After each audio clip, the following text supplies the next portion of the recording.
one thing that we can do that's really important is to redistribute wealth in a way that's more equitable, properly fund public services, education, healthcare, and criminal justice as well, because our criminal justice system contributes to inequality.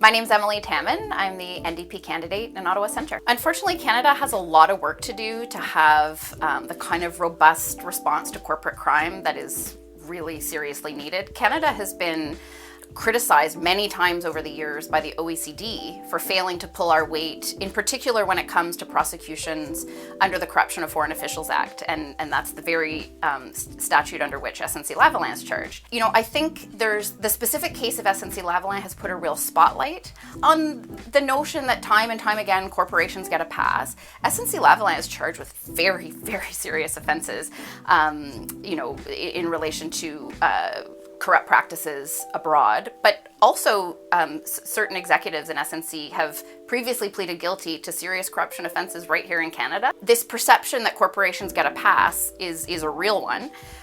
Like, a real concern that I have as someone who has attempted to make the case to the government that there is a lot of progressive justice policy, justice reform that is really needed. We over-incarcerate Indigenous people and people of color. We effectively criminalize poverty and mental health and addictions in Canada.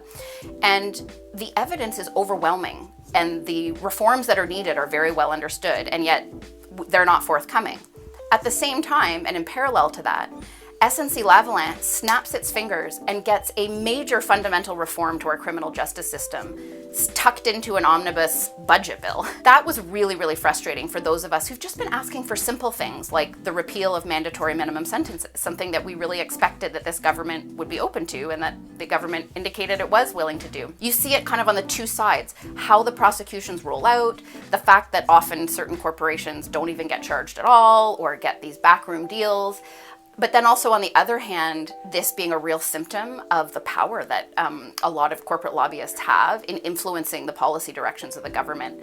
And so that's, you know, time and resources and energy that could have been spent on fixing our justice system in the ways that it's really not serving very marginalized and vulnerable people well. And instead, you know, once again, corporate interests rose to the top of the agenda.